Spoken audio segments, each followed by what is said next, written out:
Olá a todos, estamos aqui no Santuário de Piraju Nicola. Ele que foi um médium espiritualista, ele que tinha alguns dons de cura. Vamos saber mais sobre isso falando com a filha dele e nós vamos para lá agora para ela contar um pouco mais sobre a história desse homem que morou aqui em Caçapava do Sul e ajudou muita gente, tanto é que aqui no santuário dele tem diversas placas, inclusive de pessoas de outros países que vieram aqui se tratar com ele. Vamos conhecer um pouco mais sobre o professor Piraju Nicola. E nós estamos aqui, tivemos a honra de ser recebidos aqui pela filha mais velha do professor, a Mara, ela que nos recebeu mesmo com uma certa dificuldade, pois passou por uma cirurgia há poucos dias, mas ela fez um esforço de nos receber e vai contar um pouco mais para nós, então, de quem foi o pai dela, de quem foi o professor. E então está aqui a Mara e seja bem-vinda, obrigado por receber nós aqui e nós gostaríamos de saber o que você pode contar para nós, assim, um pouco da história, do legado do seu pai, do trabalho dele na região, não só na região, mas o mundo inteiro praticamente, ele conhecia ele. O mundo inteiro conhecia. Bom, sejam bem-vindos vocês também, é um prazer receber, falar de Piraju Nicola, falar do pai Piraju Nicola. É sempre muito gratificante, sempre muito bom. E começamos pelo menino, aquele menino de 9 anos. Um menino de 9 anos que começou a fazer suas previsões, falava para a vizinha que ela deveria tomar um chazinho quando estava com uma dorzinha aqui, e ali começou. Às vezes os pais, os meus avós diziam para ele, tá falando bobagem, tá alguma coisa, vocês vão ver. E ele foi crescendo, aquele menino, aí entre 3 irmãos, filho de 3 irmãos, foram vendo que ele era diferenciado, como de fato. E começou a dar consultas, levando um pouco mais de acalento a muitas dores, ajudando. E assim começou a vida do Piraju Nicola.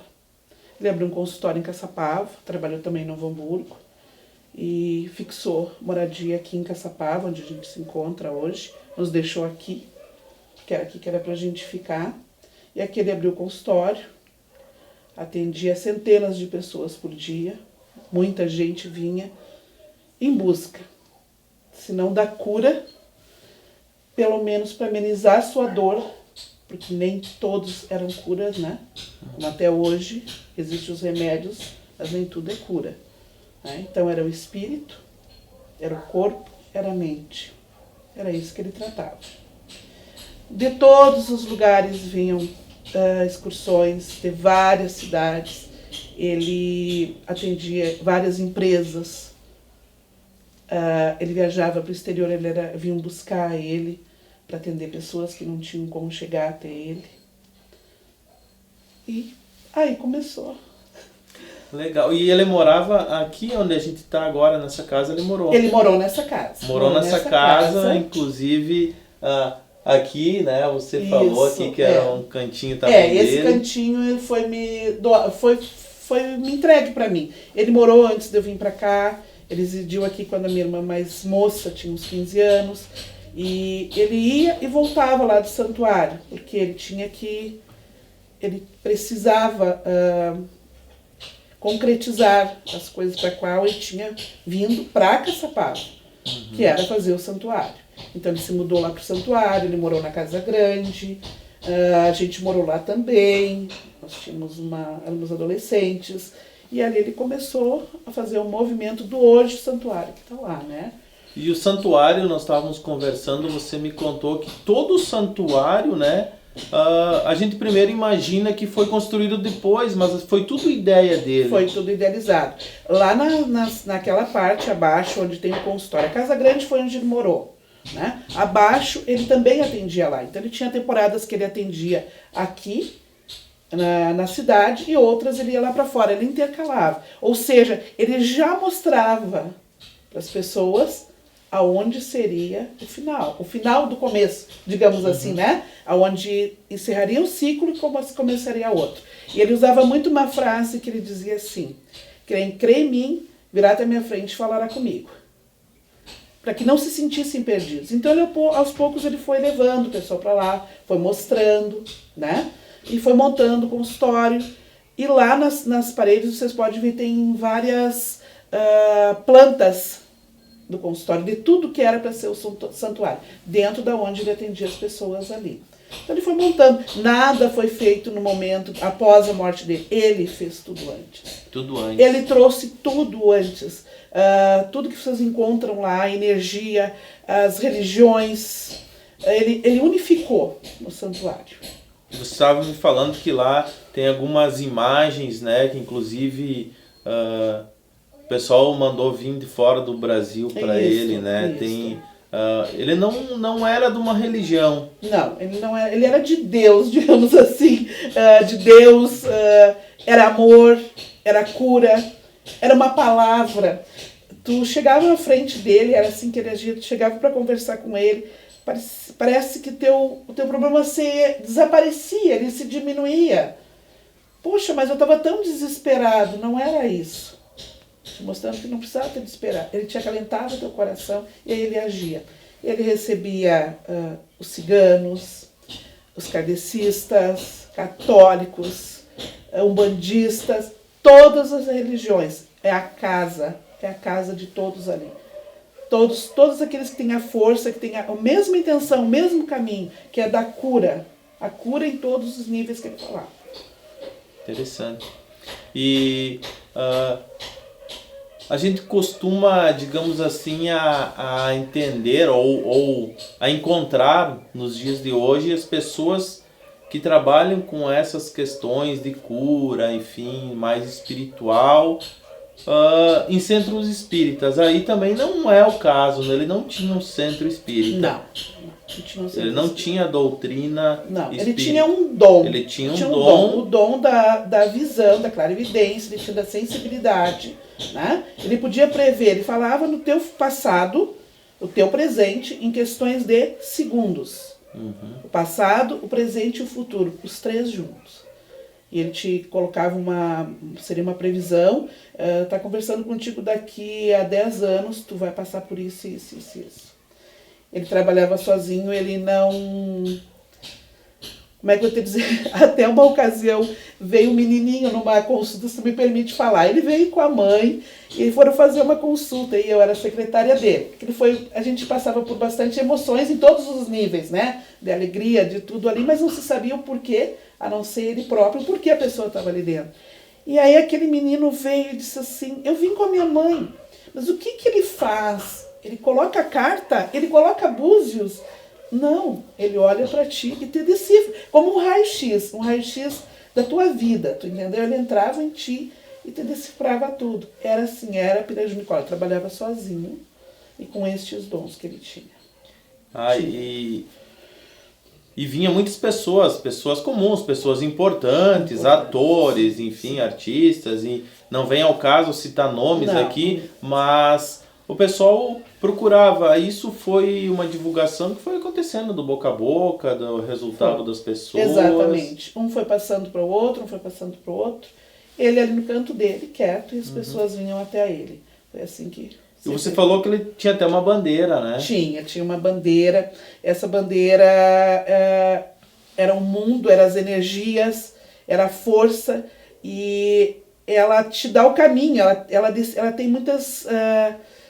são enigmas decifrados, é isso que eu posso te dizer, tu entende? Te dá o caminho. É uma bandeira, é a bandeira do Pirajuí Nicola, uma bandeira. Ele tinha uma bandeira própria dele. Ele que criou essa bandeira. Ele criou essa bandeira, ele que determinou as cores que eram para ser usadas. Ele fez tudo isso. E ela falou que vai me conseguir, né, uma bandeira com dessa para mim mostrar depois aí no canal para vocês o que seria essa bandeira, né? E lá também tem uma estrela lá no chão, né? Tem algumas pirâmides, tudo isso, né? Como você falou para nós, que foi tudo ele que manifestou a vontade dele de ser assim, deve ter todos os porquês ele que nos dizia, ele né? nos dizia sempre assim, a gente, porque o pai mesmo, ele era, para nós, ele era, meu Deus, a gente não chegou, acho que a metade, conhecer a metade de tudo isso. Ele era muito grande. E ele dizia assim, eu sou Piraju e o professor Piraju. Então eu sou duas pessoas. No momento que ele ia começar a trabalhar, ele modificava o tom da voz, ele modificava a forma de ser. Aquilo era automático, ele podia estar sentado contigo agora, aquilo acontecia, vinha dele. E eu andei em vários mundos, ele dizia. Então tu encontra lá as pirâmides, tu encontra a forma do castelo, que tu viu logo abaixo ali. Uhum. A estrela, 4 pontas, ela simboliza as 3 filhas e a esposa. As 4 pontas. Esse legado que ele tem que continuar, esta força que tem que ser... A força nada mais ela não é nada se tu não tocar lá pra frente, né? Então tu precisa tocar essa força pra frente. E essa força vinha da família dele também. Esse apoio todo, da gente esperar ele quando criança até meia-noite, 1h, e não ver o pai. O pai estava atendendo, né? Dias de comemorações, o pai estava também atendendo o povo. E ele dizia, eu sou feliz, filha, eu vim para isso. Eu não estou cansado. Então essa força, a esposa e os filhos simbolizam aquelas 4 pontas que tem ali na estrela. Família, amor, força, luz. É uma história interessante. Muito. E um detalhe que me chamou a atenção e eu não sabia, fiquei sabendo por ela agora há pouco, que ela pediu, mas quem são vocês, né? Daí a gente foi falando que trabalha com a hipnose e ela disse, o que você me falou sobre hipnose? Que o pai dela também trabalhava com hipnose, né? Trabalhava com hipnose. Quando assim era, digamos que, se manifestasse que era aquela forma ali, né? Também. Uhum. Ele era vários. E até uma vez um paciente estava fazendo um estudo, uma pessoa bem evoluída, fez um estudo e disse, Mara, só teve 3, são 3, 2 já foram, só tem o teu pai. Era único. A forma de como ele agia, de como ele trabalhava, era único. E ele recebia todos, digo de novo, uma grande família dentro do consultório. Todos, dias antes do pai falecer, vieram ciganos de longe, tinham um casamento. E eles estavam de passagem em Caçapava. E essa senhora, muito forte, uma força muito grande, chegou para mim e disse, eu vim me energizar com o Piraju. Porque são momentos especiais.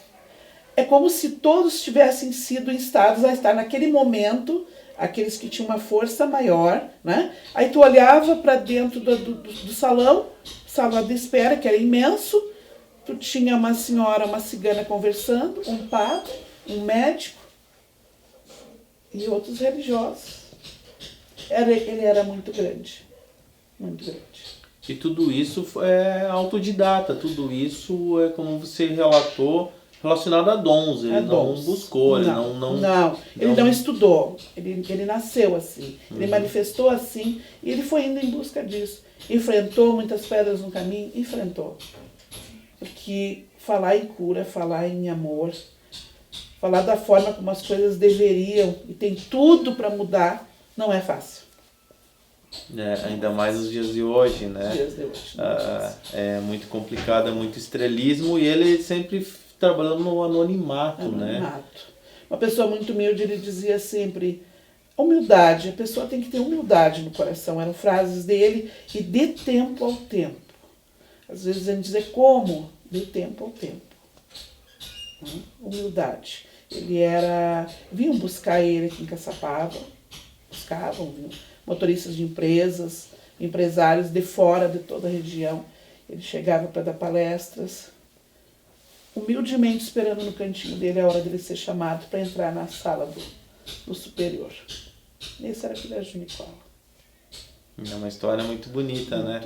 E tem algum porquê de Caçapava, algum porquê de estar na região aqui? Ele chegou a comentar com você? Ele disse que foi mandado vir para cá, dentro de toda essa força deles, que era aqui, que era para ele ficar. daqui não era para ele sair, era o que ele nos dizia para nós. Então, foi bem guardado e foi bem trabalhado tudo isso, né? Do porquê. Tá certo. E tem algum caso, alguma coisa assim que aconteceu, que você presenciou, de alguma transformação de alguma pessoa? Não precisa citar nomes, mas algo que ele trabalhava, alguma cura, alguma coisa assim que as pessoas... Eu vi que tem várias placas lá que tem de agradecimento, inclusive de fora do Brasil. As pessoas voltavam para relatar isso ou elas já manifestavam, né, uma melhora incrível ali mesmo? Não, quando eles vinham consultar, eles normalmente voltavam de 30 ou 60 dias, eles retornavam a Caçapava. Se era sempre mantida, a consulta era mantida com a pessoa lá dentro. Ele carregou com ele todos os porquês, né, de cada um. E nós ficávamos sabendo depois, quando alguém, na sua vontade própria, dizia: eu vim por determinado problema e hoje eu sou outra pessoa e trouxe o fulano. Porque isso acontecia muito. Vinha, trazia 10, 12 pessoas do Uruguai mesmo que tinham excursões. Eu vim em agradecimento, trago pessoas que hoje não podem vir, não têm condições ou financeira para chegar em Caçapava, ou enfim, por lado própria doença, eu trouxe para agradecer. Então era isso que a gente sabia. Acontecia muito de chegarem desesperados para consultar. A gente nunca tinha um segundo sobrando, porque era muita gente. Então chegavam amigas, chegou uma vez, uma ocasião, 2 jornalistas. E uma chegou e ela disse: eu preciso conversar com ele. E a outra disse assim: eu não sei o que ela quer falar com esse homem. Porque até então eu não era a filha do Piraju. Eu estava ali trabalhando com ele, mas me colocando no lugar de simplesmente estar assessorando ele. E eu disse: meu Deus do céu, se for para ser, para essa criaturinha que está desesperada conseguir, eis que deu falhou uma pessoa e ela entrou, essa jornalista entrou, ela conversou com ele. Ela saiu chorando muito e logo em seguida entrou a amiga. E a amiga saiu chorando mais ainda. Aí a amiga chegou e disse assim: eu quero te pedir desculpas, porque ele disse: tu não acredita em mim não, então eu vou só te dizer isso que acontece dentro da tua casa. Depois tu vem uma hora para uma consulta, quero só te mostrar. Ou seja, ele lá dentro da sala dele, ele conseguiu captar ela lá na sala, que ela estava, enfim... para ela aquilo ali não era nada, entende? Por que a minha amiga está aqui? Eu não sei por que tudo isso. E ela retornou. E ela implorou muito: eu preciso voltar, tu me ajuda, se vai acontecer, tu conseguir. Então a gente ficava sabendo das coisas quando eles se sentiam confortáveis de falar alguma coisa. Isso, no mais, foi tudo com ele, né? Tudo com ele e a pessoa, como disse um amigo meu, independente dele ser um paciente, ele era amigo, e ele disse: teu pai levou coisas minhas que só ele ficou sabendo. A gente tinha que respeitar isso, né? É verdade. Muito, muito profundo, muito, muito forte, muito diferente. É difícil, por mais que a gente tente descrever como é que ele era, colocar isso tudo para fora, eu não sei por que ainda é tão difícil, sabe? Porque era muita força, era muita sabedoria, sem livros, sem nada. E falar em ti no passado, presente, daqui a 10, 20 anos no futuro, é um dom muito grande, né? E você trabalhou lá com ele? Trabalhei 20 anos com ele. Eu chamava as pessoas, trabalhava com ele. As pessoas queriam marcar as consultas, eram tudo comigo os agendamentos, excursões de todos os lugares. E fora isso, ele tinha um período que ele saía para atender fora. Ele foi para os Estados Unidos, ele foi para Portugal, ele ia muito para o Uruguai. Ele chegava no Uruguai quando os uruguaios diziam: lá vem o Piraju com a casa rolante, que era um motorhomer. Então ele chegava, ele estacionava num determinado lugar ali, um motorhomer, e aquilo enchia, né? O povo todo sabia que ele estava ali. Ele disse que descansava assim, a gente até ficava assim: meu Deus, pai. Porque uma coisa que ele costumava fazer desde que a gente era pequena, assim, ele gostava muito de óperas, valsas, essas coisas, escutar, ele colocava um som, e o volume do som era sempre muito alto. E ele sentava ao lado da minha mãe, a mãe quieta, em silêncio, compartilhando chimarrão com ele nos momentos de folga. E aí um dia eu perguntei para ele, pai, por que o volume é tão superior?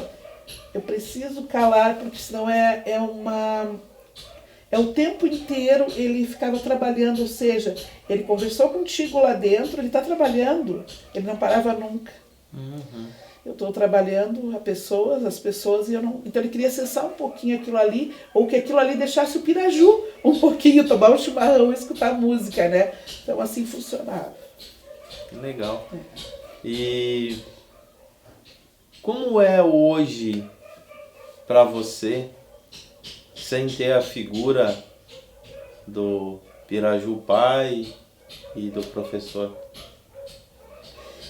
A gente não fica sem a figura, assim. A gente não consegue entender o porquê tão cedo. E ao mesmo tempo a gente entende o porquê tão cedo. Se hoje tu tem uma força de deslocamento, de outra forma tu é instado a trabalhar sem estar preso a nada. Ele continua trabalhando, fazendo muitas curas, muitos milagres. Então tu não consegue sentir aquela falta total, entende? Porque quando o povo compartilha com a gente isso e a gente vê lá no santuário, ele está presente, ele está muito presente. Ele é muito presente.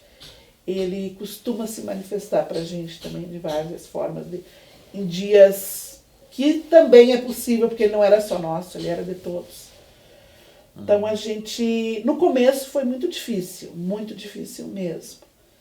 Mas ele já tinha nos avisado que estava chegando a hora, nos preparando de alguma forma, porque nós somos cria de Pirajunicola, não somos Pirajunicola. Então a gente tinha muito que aprender, a gente tem muito que aprender, e a gente de certa forma não queria aceitar que era essa. Ele dizia, eu tenho muita pressa, eu estou correndo contra o tempo. Como assim, pai? Eu estou correndo contra o tempo. Eu preciso realizar isso, que era o santuário. Ele tinha que completar aquela etapa toda aqui. Né? Então eu tenho muita pressa. Então foi muito difícil, foi muito de repente para nós, não para ele, né? E ele sempre dizia, quando chegar o meu momento, médico nenhum vai conseguir fazer nada. Como de fato. Ele estava no meio do recurso de tudo e cabe a nós aceitar. É isso. É isso. No começo nós estávamos conversando em off, o que me chamou a atenção é que até ela não queria gravar a entrevista, ela estava um pouco... Com todo o carinho e insistência deles, bem pouquinho, eu consegui chegar até aqui. É um grande passo, não é a minha área, né? Falar nele sim, mas estar perante uma gravação é meio complicado. Mas me chamou a atenção uma coisa. Por isso que eu insisti em você gravar. Porque no início, em off, você começou a falar e disse, eu começo a falar, mas parece que tá vindo coisas, parece que... Exatamente. Né? Não sou só eu que estou falando. Exatamente. Né? Então,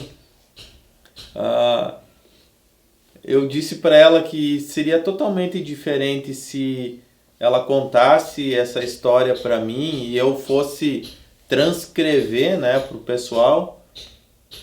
Ia ser uma coisa, mas vindo dela, talvez algumas palavras dela, né, representam aqui o professor, né, uma maneira de... É uma maneira. E para todos aqueles que conheceram, sabem o que eu estou falando. Eu não estou só.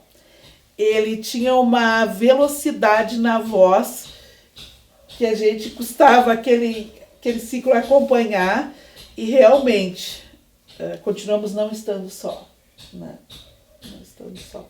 E eu é que estou segurando para ver se ele dá um espacinho para nós dois. Pirajunicola. Isso aí. Muito obrigado. Agradeço a sua disponibilidade, agradeço você ter recebido nós aqui na sua casa, na casa do seu pai.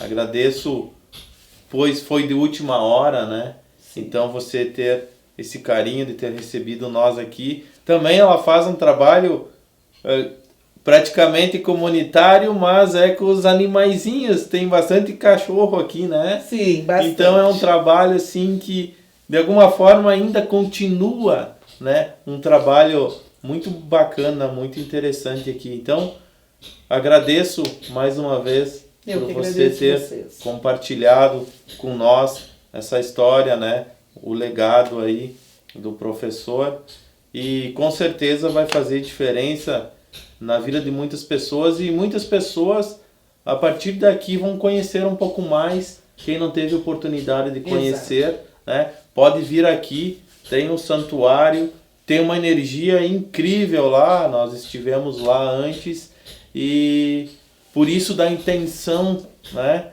de falar um pouco mais disso, porque com certeza as pessoas, ainda hoje, a energia, né, do professor ela está presente, não só lá, mas aqui também, e com certeza você estando aqui, você vai conseguir perceber e sentir isso. Então, muito obrigado por compartilhar essa história de vocês. E eu quero dizer para vocês, para todos que conheceram o Piraju, sabem, ele está ali, ele está aqui, ele está lá, ele continua, ele está trabalhando.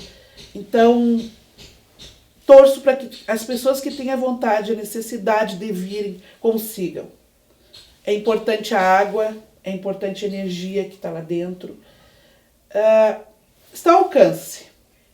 Vamos esticar um pouquinho a mão, a gente chega até ali, a gente vai sentir. Isso tudo ficou preparado antes, trabalhado antes. Isso, ele preparou todo esse santuário antes para que as pessoas pudessem vir aqui, e é como se ele estivesse hoje ali presente em cada pecinha que tem ali. Então você pode vir hoje, amanhã, daqui 100 anos, ele vai estar ali, e com certeza você vai sentir toda essa energia, toda essa força que está aí. Muito obrigado. Eu que agradeço. Saúde, sucesso. Sucesso para todos. Obrigado a todos. Obrigado a todos.